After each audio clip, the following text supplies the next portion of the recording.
Hello and welcome to this episode of The Sovereign Shift. I'm your host, Chelsea Eden Dubois. And today I've got a real treat for you. I think I say that every week because honestly, each person I speak to uh, offers something new, something fresh, something amazing. And I'm really, really lucky to be able to share space with them. And today's guest is no different. Her name is Samantha Jump. Now, Sam, I'm just going to read you her bio here. Sam is the founder of Powerhouses with Purpose and a rising force multiplier for women ready to break cycles of burnout, reclaim their power, and lead from invincible self-trust. Backed by 15 years of experience in leadership development, executive support, and project management, she helps ambitious women master their mindset, rewire self-sabotaging habits, and lead with values that actually mean something. Now, listening to that, I don't want anybody to get the impression that she's unreachable. Often when we hear about leadership coaching, high performers, high achievers, we think, oh, okay, well, that's clearly not me, right? Because that's a limiting belief that we've allowed to kind of come into our lives and rule the way we show up in the world. But her wisdom is honestly for every woman. Her philosophy, her mindset, the shifts that we got into is just so incredibly important because no matter who you are, as if you're a woman in the world, no matter what level of the socioeconomic ladder you find yourself on, there is something to be taken from this conversation. In fact, especially if you find yourself in a situation where you don't feel like you have options, where you're burnt out, where things feel bleak. And so please, I encourage you to listen. I invite you to listen to the end to receive so much of what Sam is about. We talk a lot about the power of money in the hands of women with purpose and what a different world that could be. So this is a really empowering conversation, really important. And I just invite you now to settle into yourself, settle into the experience of today's transmission, and take that deep breath in if you can. Take the deep breath in before jumping in so that you can receive the information from a place of self-mastery, of self-love. And even if you're not feeling like you're in that place and ready to receive right now, just trust that if you're here, if you were brought to this episode for whatever reason, that it is absolutely meant for your ears.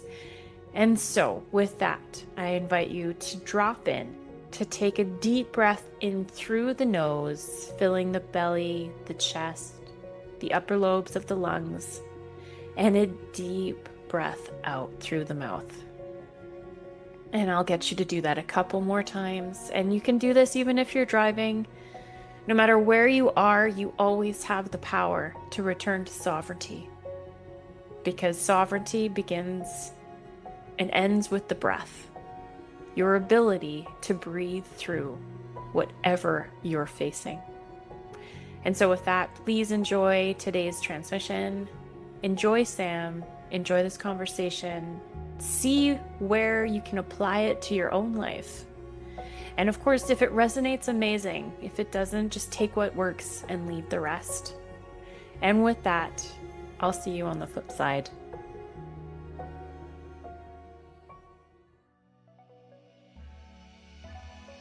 Welcome to The Sovereign Shift, the podcast for women ready to reclaim their voice, their nervous system, and their power in a world that demands they stay small.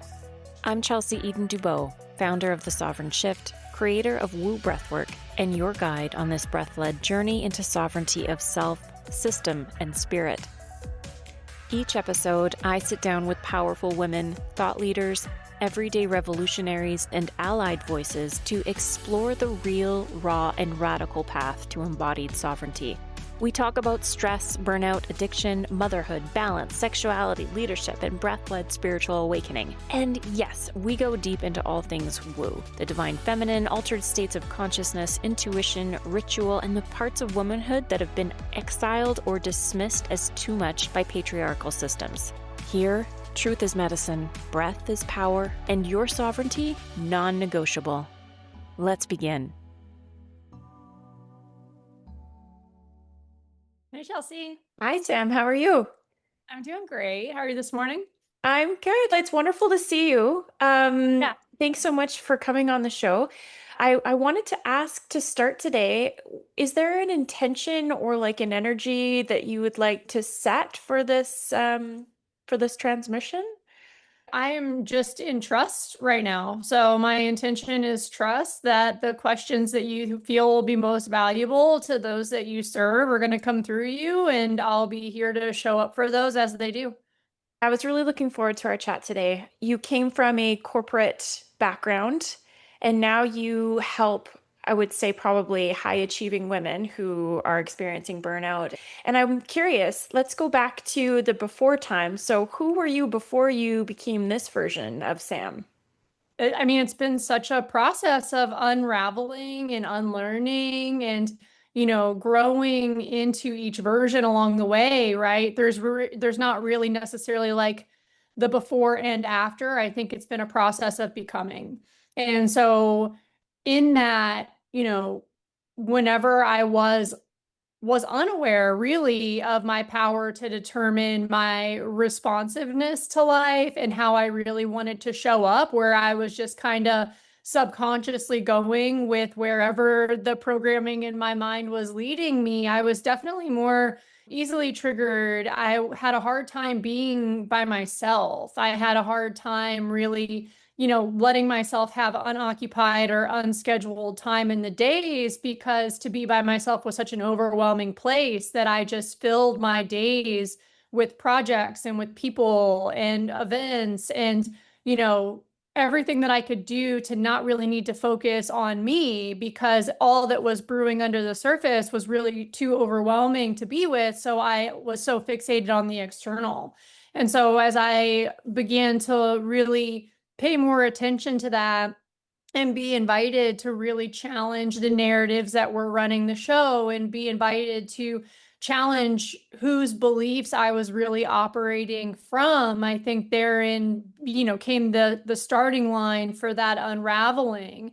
And it, felt like that early on. It felt like the unraveling. It felt like, the overwhelm of finally leaning into everything I'd been trying to avoid inside.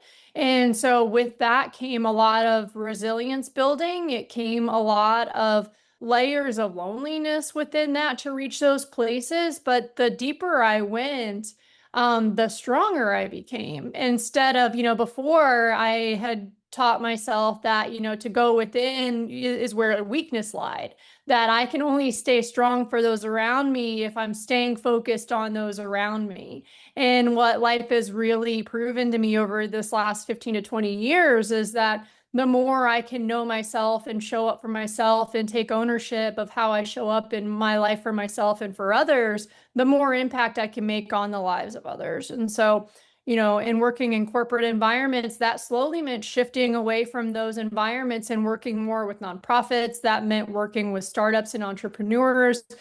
That meant working with those that were taking big leaps for themselves and that were already deeply working on unraveling their own narratives around what they were told that success and creativity and business was supposed to be. So, that led me to events, that led me to working hand in hand with executives and with business leaders to help them understand how they were choosing to personally show up in their work environments was impacting their business success. And so, any role that I would assume, that's the space that I just organically show up from. And so that has been my guide, really. That's been my guiding light, is my commitment to my values and to my integrity personally, that have led me to so many beautiful connections and so many beautiful projects and so many wonderful opportunities to show up and to hold that space and be a reflection of the reminder of the power that we truly have as individuals. And here I am.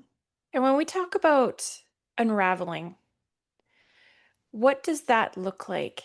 What did that look like for you? What have you see how does that show up? Because That's a really powerful word. And I just want to take a minute to visit that because that's often the pivot point. Mhm, We don't absolutely. really notice that something needs to change when everything seems to be working fine. Yeah. Or even if it's not working fine, that we've established a certain level of comfort and acceptance for it being out of, it's not in alignment, it's not in rhythm, but we have accepted that lack of rhythm and that lack of flow as the norm. So there's a certain level of comfort in the discomfort. And when that is an overarching narrative to so early on in my life is, growing up in environments where that's what was exemplified, was being okay with a life that was full of discomfort and full of scarcity and lack and unknowns, but kind of shaking fist at the unknowns because they didn't know better. And so, to be in those environments and to use those as opportunities to learn from. But when the first, 20 plus years of your life are in that environment and in that mindset, it takes some serious unraveling. And it's almost like a pendulum swinging, right? And so at least that's what it's felt like for me. And I think that through time, the unraveling is a common part of my cycle of becoming who I want to be in this life and for those I serve. And it looks a little bit different each time, but it's because I know myself better. I understand my triggers more readily. I'm able to pivot and shift quicker and recover my footing whenever it feels like the rugs are ripped out from under me, where before, that could mean being in a hole for weeks at a time because you don't, who the version of you that you just let die, in a sense, is no longer there to anchor onto. Mm, So it feels like you're just caught in the waves of these unknowns and just trying to breathe. mm, And so with that unraveling, especially early on, it was a big pendulum swing. And it did mean leaving so many people behind because I knew that they didn't reflect who I wanted to be once I realized I had a choice. And so, that meant distancing self from family at one point, which, wasn't necessarily my say. And it just organically ended up happening that way. And so surrendering into that and, people come back around if they're intended to come back around. In my case, some people that came back around as different versions of themselves that can now meet me in the place that I am, operating from the values that I do, in my commitment to embodying and embracing who I want to show up as. And so, unraveling is often lonely. And I think that there's a lot of programming that to be alone has to be scary. And I think that there's been a lot of resilience built within me in learning how to not only accept that I can be alone and be okay, but now it's my favorite place. To now be in this place where, if I don't have a certain amount of time for myself to do this inner reflection and this inner witnessing in slower periods of time, then I know it impacts how greatly I can show up in relation with others. And so, it's been really a 180 in so many ways in my life, but especially in how much more capable I feel when those waves of unraveling invite me in, that it's not scary anymore, that I have built such a muscle of trust and of self-honesty and self-worth and self-respect to be able to navigate those spaces in a way that I still feel sturdy in the direction I'm going. mm. And so, what was it like for you, this pivot point? There were so many messy middle places. I mean, sometimes it still feels like I get those waves of messy middle, but I've learned to really welcome those as the temporary pieces of the puzzle that they are. And I think that embracing those times, because if we're trying to control everything, we're really minimizing the access to the magic that we have available to us at any time. And do you find so? I'm just curious to know what kind of examples you had growing up. For as a high achieving person myself, I found that I'm type A, but not like in the typical way. It's like the opposite side of type A, where it's still controlling, but it's softer, if that makes sense. but I witnessed my mom basically become a workaholic. And then my grandmother before her, she was a homemaker. And so very two kind of extremes. And Mhm. so I'm curious to see what you find as being what was your experience like watching, your parents kind of working in the world, and how you reconciled that with your journey as well. Yeah, and I'm still regularly reconciling that with my journey. And so I think that, those in our generation, there are many of us that have a similar history in those before us where the grandmothers, the great grandmothers were likely the homemakers. Like my grandmother was married at 15 and starting having kids at 16. And never knew how to drive and was the one that raised all the grandkids. And that's what was expected of her. And that's what she leaned into, even though she was so unhappy. And, it was those of us, it was the kids that we got to see how unhappy she really was behind closed doors. But it was because that through us, that's when she was alone. Otherwise, she had the other folks around that had that expectation that she should be the one that has it all together. So, growing up and witnessing the impact that it took on her mental health, on her physical health, and on her emotional health, that was again just that example of, and not knowing then that she didn't know better. That's what she was shown. That's what at that time in human history, that's what was expected, and that's what was glorified and a goal for women at that point in time. And then once my mom came into the picture, I think my grandmother was 20 and she was the third child at that point already. And my mom, as introverted as she seems to be, she was always the caretaker. The third one, all of her brothers came along after her, and she was the one that was always taking care of them because it was already hard for my grandma at that point in time, even to try and handle all of that. So my my mom learned that, for lack of a better term, overcompensating early on as a sign of her worth and her value. And that carries on in her life today. As she's still the one in the family that everyone leans on. She's still the one that feels expected to and obligated to be the one to show up for everyone, even though years of doing that has impacted her physical health, her mental health, her emotional health.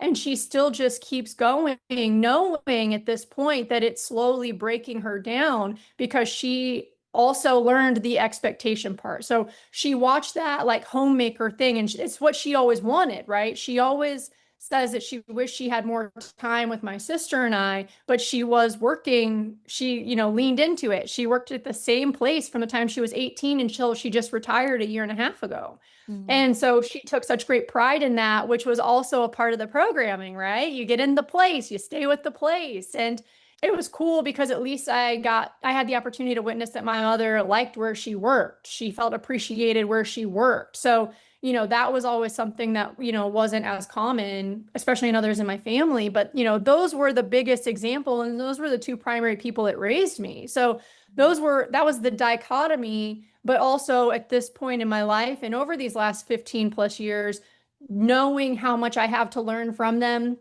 knowing how there are ways that I'm here to be the extension of their goals that they came into their life having in this life.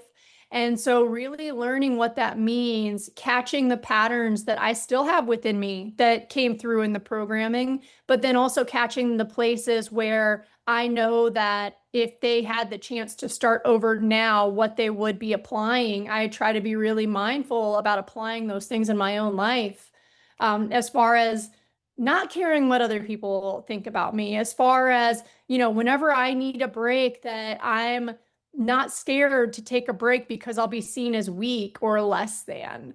And so, there are so many things that I'm able to now apply to my life. And even in my grandma passed a year and a half ago, but even in my relationship with my mom, it's been a big part of the healing of our relationship with time is having that lens that is allowing compassion to come through both ways in that. And so, it's all part of the puzzle, and that doesn't mean that it was always fun by any means.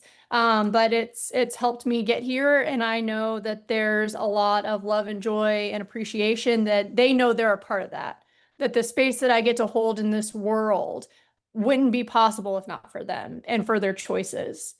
And so I think that there's a lot to be said in, again, just the work that it takes for us to do ourselves to get to those places of understanding.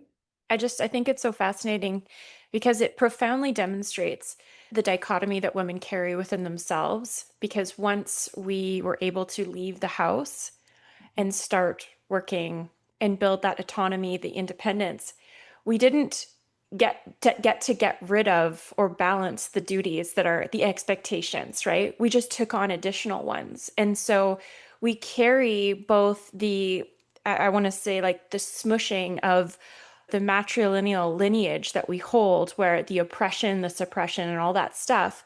We also carry the new expectations of society, the really beautiful ones too that we fought really hard for, but we carry them both. So there's that self-worthiness thing, that constant, well, I can't meet all of these expectations at once, therefore I must be failing. Because it's Mhm. not like the gentleman in the world most of the time. There, don't get me wrong, it's not all. The expectations are different though, right? There's not that Absolutely. really that balanced division of labor still. And even if there is, again, we carry so much of that just within ourselves. And so when you're a person like yourself who's helping women move through burnout, I'm sure that you're seeing multiple layers of burnout occurring, maybe some that they're not even aware of, just different layers of consciousness, some that we carry from our ancestors, our mothers, our grandmothers, and some that are new that we put upon ourselves because we also have dreams and goals and ambitions. And where is that? How do we reconcile those?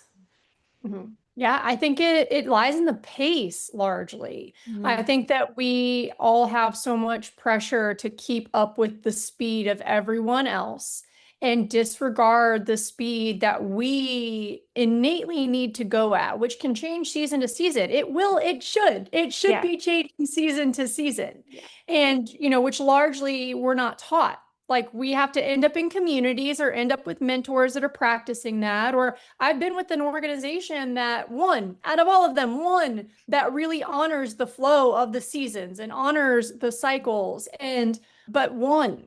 And that, and then there were, other limitations also in this programming. But that was one thing that they did factor into their business model, was really honoring the different, not even just seasons, but cycles. Like there were 8 different cycles throughout the seasons that they really honored.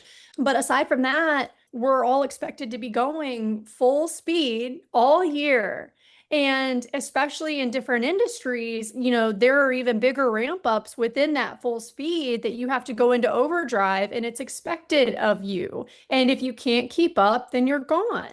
And which all of that feeds this narrative that you're speaking into around these expectations to hold it all together and to hang on tight and to not question anything and to not try and impede the pace and flow that has been committed to. And so I think it really starts in taking ownership of the pace at which we're living our lives. Because if we're not slowing down, we can't understand the speed that we need. We can't understand what our nervous system responses are trying to communicate with us through those whispers. And as long as we're continuing to go full speed ahead, even if we shift our focus to be something that is of greater service and that is intended to feed a shift in the paradigm around all of this, if we're doing it with the same speed and ferocity, then we're doing the same thing. We're applying the same imprint to a new environment and expecting it to shift things. And I've worked with some women leaders, that is the habit that's been created, where they're running the family, they're the breadwinner of the family, they've started their business, they're expanding their business and trying to scale their company and trying to keep up with all of these things. And even though they're serving other leaders, one, for example, in higher education, serving women leaders in higher education, but burn out constantly.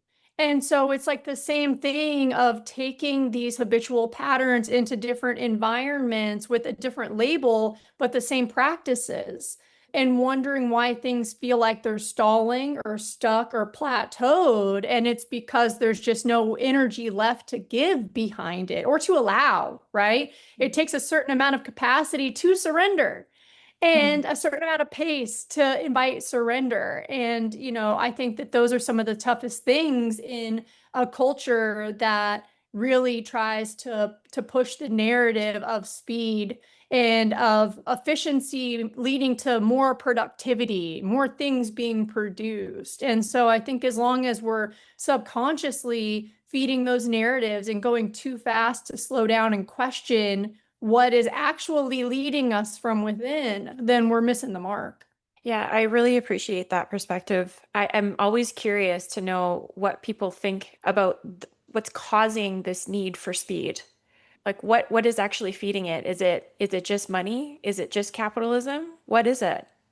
I mean, I think we saw this big shift with the Industrial Revolution. I think that's where we saw things drastically shift from this place of everything is receiving care and everything is handmade and made with intention. Hmm. And that went out the window. And it's the same thing now where people, from a mirroring perspective, where those that have a hard time keeping up with technology and now with the influx of the push for AI, for those that aren't open to keeping up with it, they're going to be the ones that are sidelined in these self-fulfilling prophecies of AI taking over your job. And it was the same narrative that we caught 100 years ago with the Industrial Revolution, where assembly lines came in, and for those that couldn't keep up or refused to try and keep up, the quality lessened because the quantities expanded. They were the ones that were sidelined first, those that questioned or refused to conform to. And I think it's the same thing that we're seeing now. It's all, again, cycles. It's all cycles.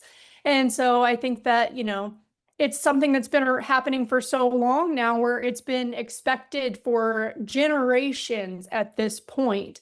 And so I think that we are watching this current generation be a little bit more curious and questioning as to who's running the show, what narratives are actually being fed. But I mean, with the opposing narratives that are coming at that, I mean, it's easy to know that it's going to take multiple generations to get us out of this chronic speed that we have molded into our genetics. It is in us to want to keep up or feel like we're going to get left behind tribal wise, right? Hmm. It's not even the survival of the fittest, it's the survival of the most adaptable.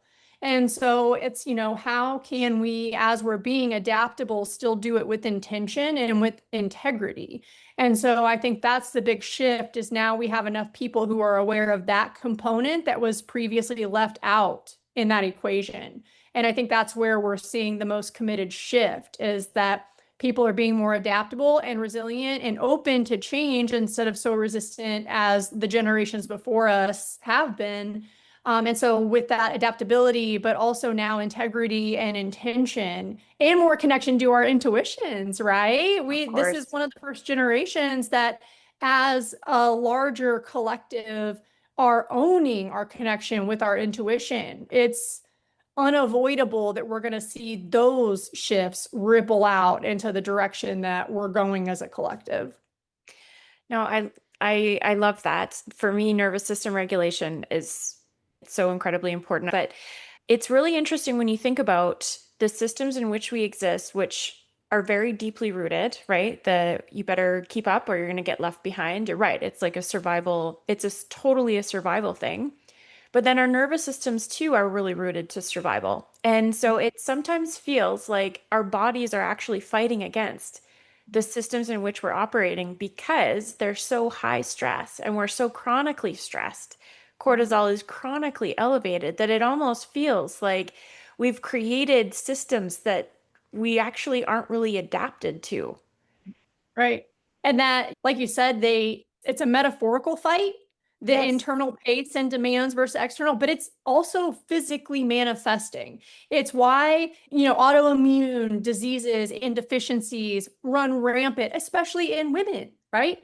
And so and the root is all the same. You label it one thing or another, and the root is the same. And it is where we're turning on ourselves because we are trying to physically, emotionally, mentally, spiritually keep up with the narratives that go against what we individually need to operate as a human.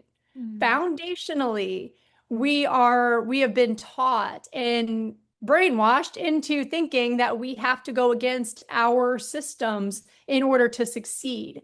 And it's leading to premature deaths, it's leading to one disease after another, and it can all be traced back to the same things of stress, chronic fatigue, just this overwhelm and trying to keep up in that race when you just need a break. Yeah. Oh my God, so true. I can't remember a time actually in my adult working life where there wasn't all of these expectations. And it's so hard, right? Because there's so much guilt and limiting beliefs associated with just advocating for yourself. Like even just the thought of asking for a mental health day or that kind of thing. I mean, I think post-COVID, people have gotten a little bit better at integrating the wellness conversation to a greater degree, but there's still the underlying just attitude that it's the company first, right? Like the bottom line first, or whatever Right. the company's mission happens to be. And often I've heard it excused as being, oh, well, it's you signed up for something like that because it's Right. greater than you. And it's like, but which is more important? Is it that or is it my health? But then Right. you are looked down upon for being that person. And so how did you when you first made the switch then to this different way of living, what was that like for you in the short versus long term? I mean, long term, it's a cycle that still tries to creep back up.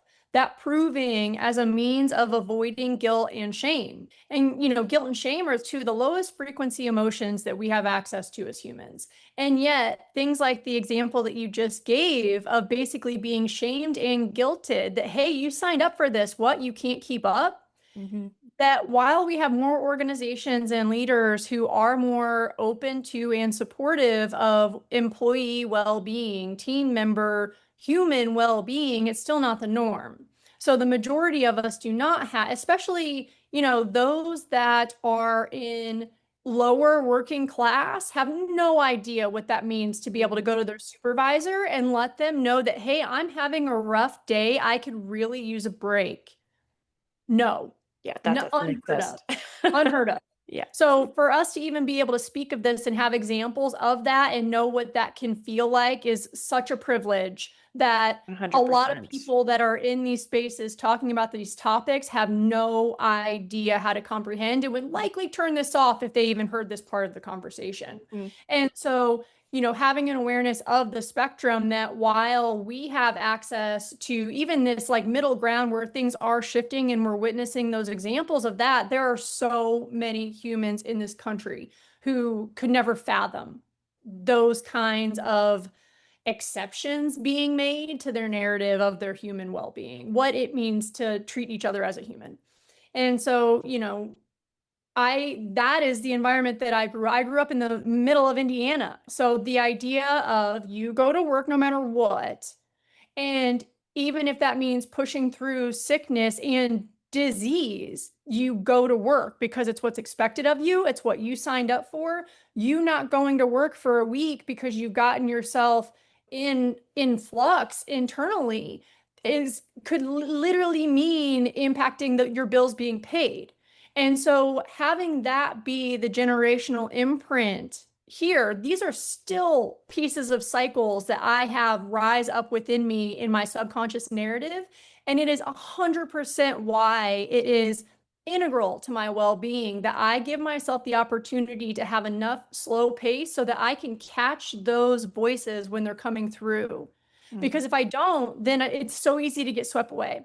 It's so easy to guilt and shame myself that I don't have it all together the way that I would think I would have it all together right now. or that the people who are watching from afar from social media would expect you to have it all together as a leader in industries that are around helping people prevent and or recover from burnout.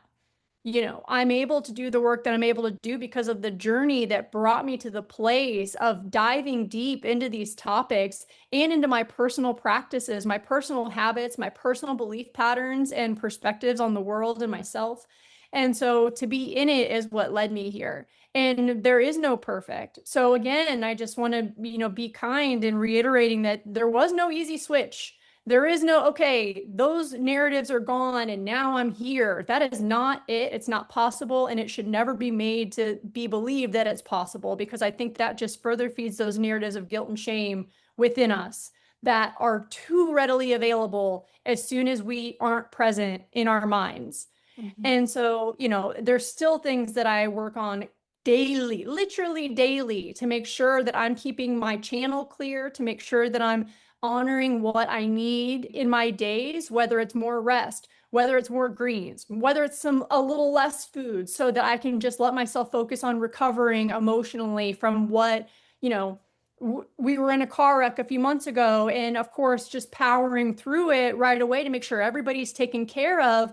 I started noticing the nervous system impact of that almost a week later, Mm. and have been slowly still witnessing things that are coming up in my nervous system that I'm able to trace back to that impact and something that loosened up within me. Yeah. And if I was going at the same pace that I was going even 3 or 4 years ago, it would be impossible for me to hear what was trying to come through, to be honored and addressed so that it could be cleared out, and keep priming myself as this human, as this leader.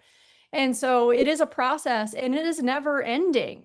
But I would rather be on this ride that feels like it's ongoing than to be entirely oblivious of the opportunity that I have to coast when it feels smooth.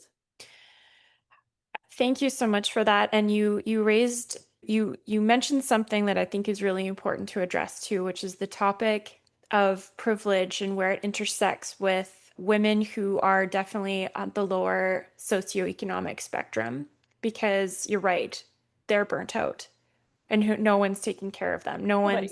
No one is trying to reach them to talk about these extremely important things, which could probably help alleviate some of the pressure just by changing the awareness and the belief systems associated. Because you do the mindset work as well, correct? Yeah. How important is it to just change a limiting belief about yourself that makes you think, I deserve this? Well, see, it's everything. Yeah. Perspective is everything. And when we have awareness that we have a say in the perspective that we choose, that is literally the pivot point that changed my life. And I think that too, there are a lot of people who assume that that needs to happen in big chunks, that something, some catalyst has to come along. And a lot of times those catalysts are so tiny. It's a word that triggers something within you that helps you be curious about something that you were never curious about before. And it's literally a life-changing opportunity to just have curiosity about there being a different way. Mhm. And again, I know that there are so many people who will hear this and see this and have no idea what I came from, let alone what I've had exposure to in the communities that I've served, to know how easily it is to say, oh, must be nice to have it be that easy. And I am the first and will continuously be the one here to remind everyone it's not easy. Doing this work is hard. And it is so much less hard than being on autopilot in a life that is feeding disease within me and would have undeniably led to a physical disease in my body, without question, because that is what the norm is in my family system. And if I hadn't let myself commit to shifting my perspective, there is no doubt within me that it would have been the same for me. And so growing curious, following that curiosity. And like I said, that took me to some messy places too. And still through the muck that I went through to explore where that curiosity was taking me, it also helped get me here. Yeah. I think we need to talk more about the actual pain of healing. Like, cuz healing is it's it weaves through generational trauma healing. It weaves through interdimensional healing, consciousness healing, beliefs, and through it all, you're right, it is incredibly hard, but it is still easier than continuing the path that keeps you in chains. Like it keeps you absolutely under the thumb of the very systems that are making you sick. And And, yeah. Oh go no, ahead. you go. I think that even full circles back around to earlier where we were talking, so many people are oblivious to the discomfort in their lives because they've accepted it as their norm. And I think one of the biggest changes in owning our power of perspective is that we can start to learn that discomfort can be a temporary state, that discomfort doesn't have to be accepted Yes. as the way that it is. Yeah. Yes, 100%. Human beings, though, how good are we at navigating discomfort? Well, who has the mentors? Well, Where are exactly. our mentors Where for are the people? navigating discomfort? And I think that's why it is the gift to have had whatever I came into this world with that has inspired me to learn what it means to be the example of that because I didn't have that. Mm, I didn't have any mentors around me. I had the mentors that were like, go do what you need to do. And I had my mom who learned enough from what she watched my grandma go through that she turned into the workforce as a means of like carving her own way and not being a prisoner in her home. hmm And still the chains that she has unknowingly been wearing throughout that. And so choosing to have the eyes to see all of that and the gifts within all of that that they so selflessly have been choosing to carry throughout their entire lives so that I can choose something different and impact the world in a different way. And so it is hard. And I think that it would have been so much harder a life because the anger would have only kept compiling and the lack of care for other people would have continued to accumulate because there was no capacity to be there for other people. After the first 20 years of your life, you're taught that you need to be the rock. That's exhausting. And hmm so finally, and that's still a pattern that I'm regularly trying to unlearn because the nervous system isn't built for that.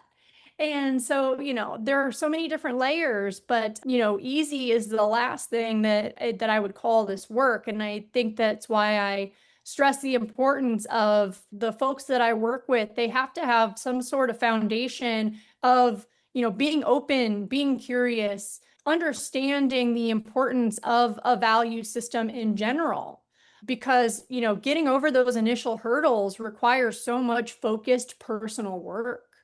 And if you're really trying to shift the culture of your work environment, you have to have some sort of foundation already established before you can go into the team dynamic, right? It's like going to family therapy thinking that everything is going to change, but you've done no self work and expect to do no self work, but you still expect that everybody else is going to change. And that's not how it works.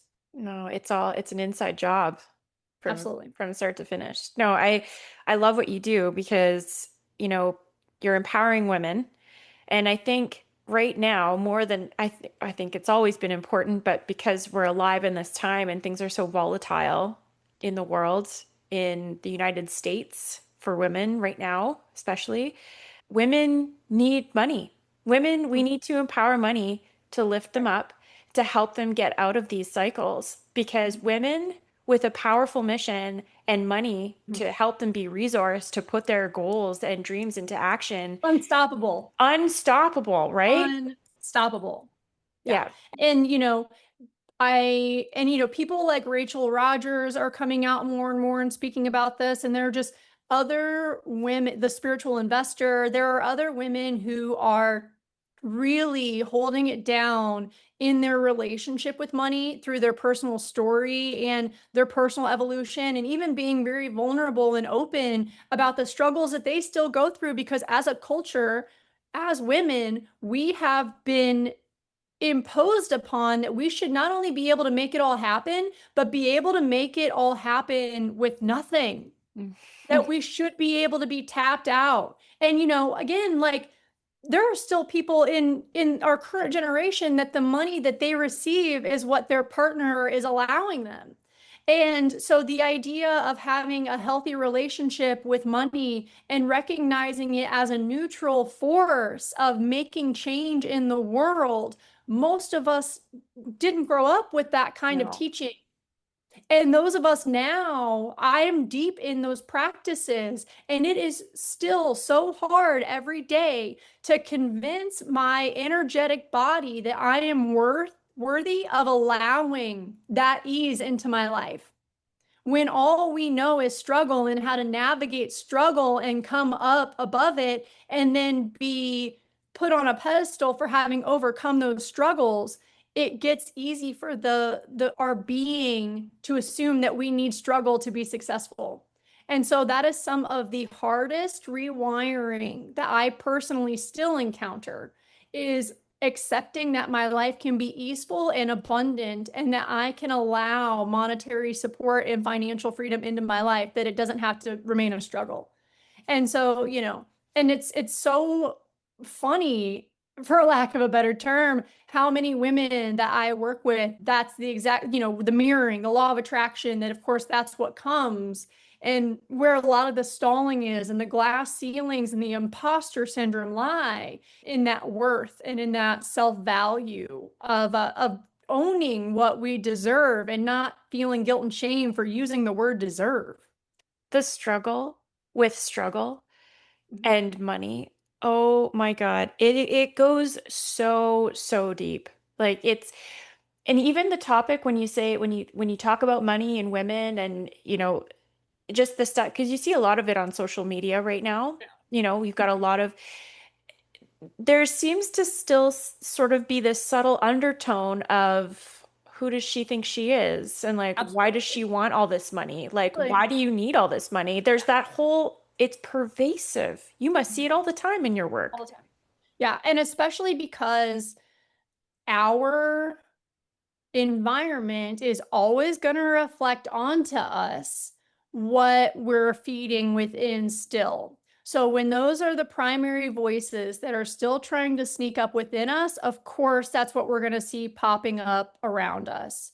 And I think that going back to again Rachel Rogers, she does a great job at acknowledging that. Like, it's not until you reach a place where you can look around you and realize that the community that you have surrounded yourself with reflects this new mindset and your relationship with money, that you can finally start feeling at ease with it. Which, we know how long that process can be before our environment starts to reflect all of the hard work that we've been doing internally. And then you have something that is so systematically programmed around allowing, not allowing, worthy, not worthy. And there's such a divide in the topic. And because there is so much programming and it goes so deep, and there's so much guilt and shame and blame and criticism around money, it's so easy to just regurgitate those narratives and pointing at people. And that, and that's again still goes back to worth. It's Hmm. when people are like, who does she think she is? Really what they're saying is, I'm not worthy of having that. And it's easier to cast that judgment out onto someone else than to take ownership of what that actually stirs in me. Yeah, it's like we all carry the witch wound, right? That Mm, fear of being visible. And there absolutely. is nothing that breeds visibility more than money. Right. Yeah. Par Oddly, right? Yeah. So no And to matter who cast you are. out, right? To be visible, but then also cast out Hmm. when all of a sudden you're different, or when all of a sudden you've allowed something wonderful into your life that changes your identity, Hmm. that you are suddenly not who other people have grown accustomed to you being. Then again, it goes back to that tribal mentality, that fear of being cast out. It almost makes you want to hide it. Or, you listen to different people. And there was, I can't remember the fella's name, but he has a brand of like health food that's well known. But he was talking about when he first got a like big brand car, that he was afraid to drive it out in public because he didn't want to have that cast at him of, oh, who does that guy think he is? And I think that's just one of the many examples around symbolism that we Yes. have had programmed into relationship with money. And I think that it's some of our biggest work to help be the example of neutralizing the symbolism of money so that we can just use it as a tool like anything else. Because around the symbolism of money is why we keep it at an arm's length. Around the symbolism of money is why others are shamed for letting themselves have it or not have it. And, and it's just, it's used as a weapon in so many ways. And I think that it's really going to take a bigger collective neutralization around what it is so that it has the power to be shifted into something that's more widely known as something that is for the good. Yeah. That speaks so much to the topic of identity. You've mentioned it a few times. And earlier on in our conversation, you were talking about how on the journey, there's going to be relationships that change or even dissipate. And it's likely due to you're a completely different human being, you're a completely different person, different energy. And you then become a mirror for those individuals, probably, that they can't really Right. tolerate because Right. it can be very painful for people to see someone succeed. And Right. that's something we also don't talk about very much because it Right. comes off as jealousy and it's very easy to Right. call them bad people and stuff, but we don't talk about the fact that it can be very painful for our psyche when we see people succeed, and that's usually because they don't actually believe that they're worthy of success in the Right. first place. Yeah. Or, even in my journey to sobriety, like knowing how much that changed my life and those that I am surrounded by. It changed the impact that I have. And that doesn't mean that those around me that were the focuses of my life for so many years are any less than. But I'm not in those communities anymore. And that's just how it's naturally happened because the things that I value and prioritize are just different than the things that are valued and prioritized. And again, I think that the ability to maintain that awareness from a place of neutrality and compassion is our biggest superpower as we're letting old parts of ourselves die and choosing to cultivate who we want to be with intention and with higher frequency emotion behind it. And it's not a thing of judgment and criticism, but because judgment and criticism is what we're taught, it's what people revert to. And being able to understand that from a place of compassion instead of subconsciously going to a place of receiving what they say is truth for Mhm. me. That's not my truth. That I can recognize it as part of the programming and I can choose compassion for them that maybe they see that they too have more of a say in their life than what they currently believe they do. That's so profoundly needed at this time where it feels like we are so divided everywhere. That polarity is so present. The he said, she said, the right or wrong, the left or right. In the United States, the Democratic Republican divide, right? It's like, how do you actually bridge that gap? And I believe personally that it is bridged through compassion because you can Absolutely. be compassionate without agreeing with someone and 100%. appreciate that it's their experience talking and they might not have all the info just like you don't. Right. But we're not taught that. We're not taught how Right. to communicate like that. Right. Yeah. And I think one of the biggest quotes that I have ever had cross my path is that regardless of how strongly I feel about something, I'm only ever 50% right Mhm. because everything is based on perspective. And so it depends on who I'm talking to that my truth is actual truth. It depends on what study I'm referencing. That truth is actually truth. And so to be able to be strong in our truths and understand that even in our truths, they're largely relative based on the stories that we're carrying along, based on the narratives that we've assumed as our own, based on our priorities and objectives in life. That, it's important for us to have something to believe in. It's important for us to be able to trust ourselves and the guidance that we receive. And when we're feeling called to something, that we can be curious about it. And it's important to understand that that's literally just our experience, that literally no one else in the world is having that same experience. Mhm. And I think that, again, that takes slowing down, especially when they're around topics that are so triggering and that we've been conditioned to believe as due of reactivity. Oh yeah. My favorite bit of disinformation, misinformation is the one that basically tries to sell other human beings as being your enemy, right? Right. And then seeing what's going on with that. And so yeah, it's absolutely that. It's about that compassion. It's about slowing down, and it's about serving in the capacity that you can serve, to do the work, to help where you can. And so your mission, let's talk about that and who you help primarily right now.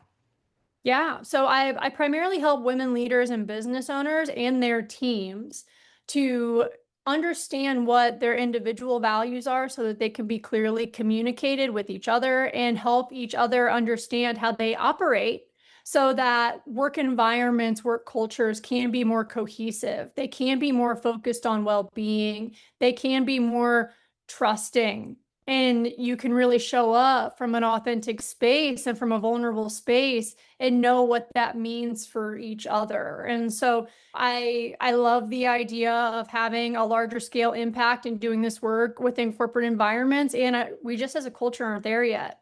So again, to be able to start in these smaller environments and let them be the example of the impact that happens when we as a business, as a collective, are all operating from values and understanding what that means for each other without that condemning. Again, these businesses become unstoppable. Limiting mindset beliefs are able to be brought to the table and worked through together. You actually have communities that you can explore these systems that are being built. When we operationalize our values, we have stronger foundations to grow and scale from. So what would be your best advice right now for a woman who is stepping into sovereign leadership and maybe struggling with some of these limiting beliefs that you see? Yeah, I think again, just going back to slowing down, to taking a breath and putting ourselves in the present moment as frequently as we can, that when the momentum and the overwhelm starts to feel dysregulating, that we give ourselves that moment to breathe. And at that point in time, we can reclaim our power and really starting to take inventory of whose values are running our show. Thank you for that. And Sam, how can people find you and work with you? Yeah. My website is powerhouseswithpurpose.com. I'm on LinkedIn. Samantha Jump is where you can find me on LinkedIn.